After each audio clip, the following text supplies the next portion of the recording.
නන්දක මහරහතන් වහන්සේ ධර්ම දේශනාවක් කරනවා ධර්මශාලාව ඇතුලේ. අපේ බුදුරජාණන් වහන්සේ ධර්මශාලාවට වඩින්න යනකොට දොර වහලා තිබුණේ.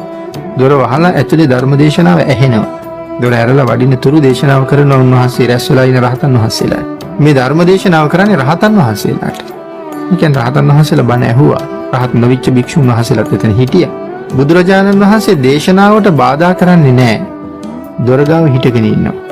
භාග්‍යතුන් වහන්සේ නොවැඩිය නිසා ධර්ම දේශනාව එළි වෙනකම්ම කරනවා. බුදුරජාණන් වහන්සේ එළි වෙනකම්ම හිටගෙන ඉන්නවා. බණ අහනවා. ඒ කියන්නේ බුදුරජාණන් වහන්සේත් බණ අහනවා. උදේ ධර්ම දේශනාව ඉවර වුණාට පස්සේ තමයි භාග්‍යතුන් වහන්සේ දොර අරින්නේ. දොරට තට්ටු කරලා දොර අරිනවා. ඒ වෙලාවේ තමයි ස්වාමින් වහන්සේලා අහන්නේ ස්වාමීනි භාග්‍යතුන් වහන්සේ කොයි වෙලාවෙ මෙතෙන්ට වැඩියද කියලා.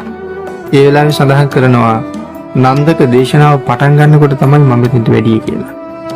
ස්වාමීනි එළි වෙනකම්ම භාග්‍යතුන් වහන්සේ හිටගෙනද කියලා ඇහුවා.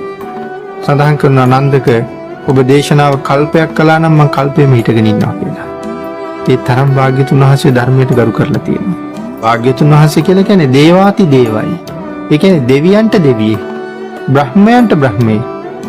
දේවාති දේව වූ බ්‍රහ්මාති බ්‍රහ්ම වූ භාග්‍යතුන් වහන්සේ ධර්මයට ගරු කළා නම් මේ දෙවිවරු ධර්මයට ගරු කරනවා සීලයට ගරු කරනවා කියන එක පිළිබඳව අපිට කතා කරන්න දෙයක් ඇත්තෙම නැහැ.